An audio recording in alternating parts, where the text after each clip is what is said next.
할렐루야. 오늘도 우리에게 귀한 생명 주시고 또 복된 하루의 시작을 허락하신 살아계신 주님께 귀한 영광과 감사 올려드립니다. 토요일 아침입니다. 계속되는 아침 말씀 묵상 이어가도록 하겠습니다. 오늘 말씀은 어제에 이어서 예레미야서 31장 10절부터 20절까지의 말씀입니다. 예레미야 31장 10절부터 20절까지의 말씀을 통해서 오늘 이 아침에 우리에게 주시는 하나님의 말씀의 은혜 함께 나누도록 하겠습니다. 하나님께서는 당신의 백성을 고국으로 돌아오게 하신다라는 그 회복의 말씀을 우리 지난 시간부터 계속해서 보고 있습니다. 하나님의 회복의 메시지가 계속해서 이어지고 있죠. 그리고 하나님께서는 그 돌아옴이 목자가 양떼에게 행함같이 그들을 또 지키신다라고 말씀하십니다.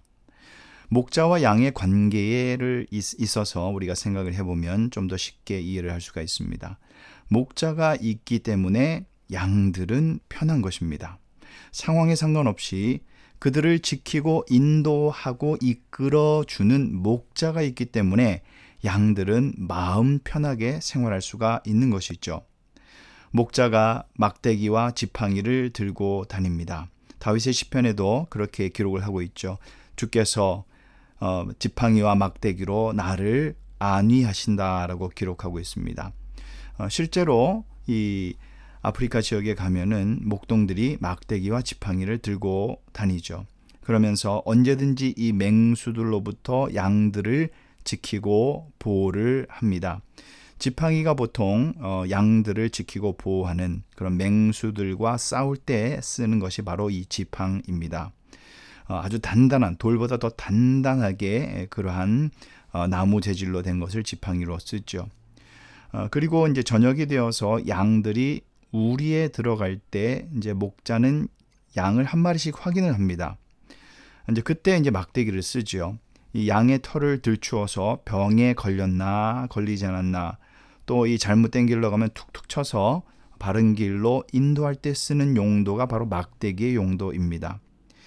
그래서 양은 이 목자가 막대기로 자신을 이렇게 툭툭 건들거나 아니면 털을 이렇게 살피면 거기에서 안도감을 느끼는 것입니다. 하나님께서 때로는 우리를 막대기로 툭툭 치실 때가 있죠. 여러분, 그때 우리는 오히려 마음의 안도감을 가질 필요가 있습니다. 마치 목자와 양의 관계를 통해서 우리는 그 영적 원리를 알 수가 있는 것이죠.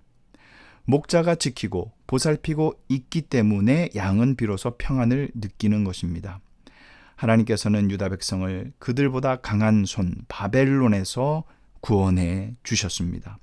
그들은 고국에서 가나안 땅의 소산, 곡식, 포도주, 기름, 양, 소, 이 모든 환경적인 것들을 얻고 또한 심령의 기쁨을 얻는 것이죠. 그래서 12절에 뭐라고 말씀합니까? 그 심령이 물된 동산 같다라고 묘사되고 있습니다. 심령이 물된 동산 같다라는 것은 마음에 어떠한 근심이 없는 최상의 평강의 상태를 의미합니다. 하나님께서는 당신의 자녀들에게, 우리들에게 이러한 환경의 복, 외적인 복만 주시는 분이 아닙니다. 마음의 평강을 주시는, 여러분, 마음이 편해야 됩니다. 마음의 즐거움이 있어야 됩니다. 그래서 하나님은 이 모든 내적인 외적인 복을 부어주시는 복의 근원 되시는 분이 바로 하나님이시고, 그 하나님은 마치 목자처럼 우리 모든 백성들을, 양들을 지팡이와 막대기로 지금도 보호하시고 지키시는 분인 것입니다. 계속해서 위로의 말씀이 이어집니다.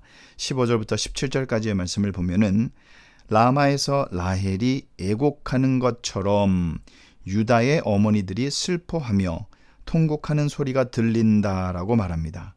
라헬은 야곱이 아주 사랑한 그런 아내이자 이스라엘의 어머니입니다. 그런 라헬이 잃어버린 자식으로 인해서 통곡하는 것처럼 바벨론에 포로로 끌려간 자식의 어머니들이 애곡한다라는 말이 되겠습니다. 이스라엘의 어머니 라헬이 운다라는 것은 유다의 모든 어머니가 울고 있다라는 의미를 뜻합니다. 그런데 하나님은 울음을 멈추라고 말씀하십니다. 그것이 16절의 말씀이죠.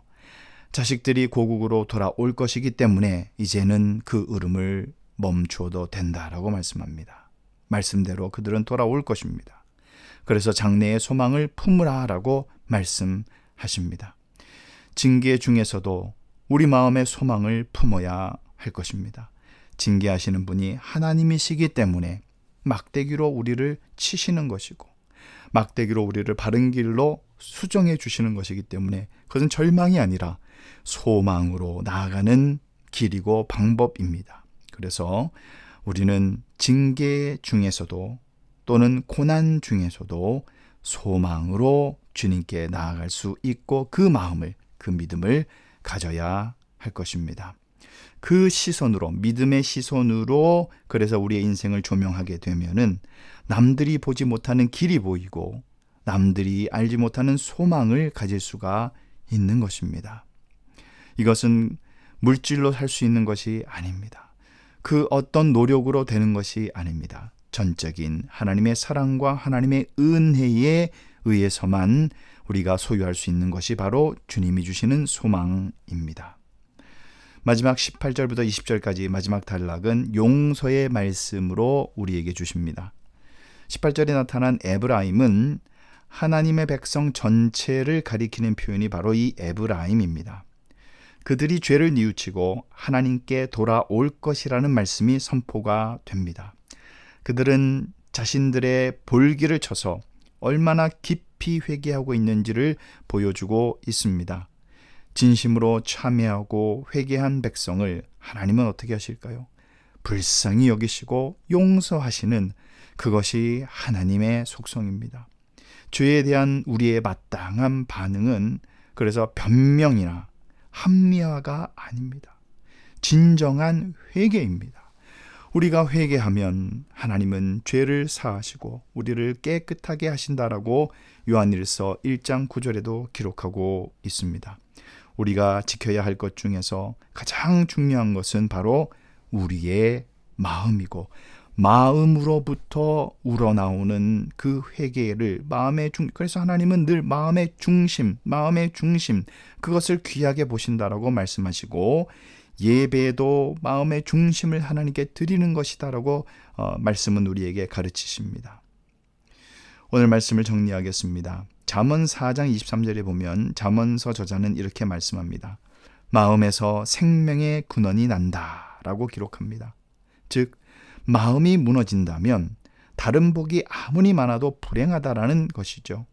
그러나 마음이 평안하다면 다른 것이 조금 부족해도 흔히 우리가 말하는 복이 조금 부족하다 해도 우리는 마음만 평안하다면 행복할 수가 있는 것입니다.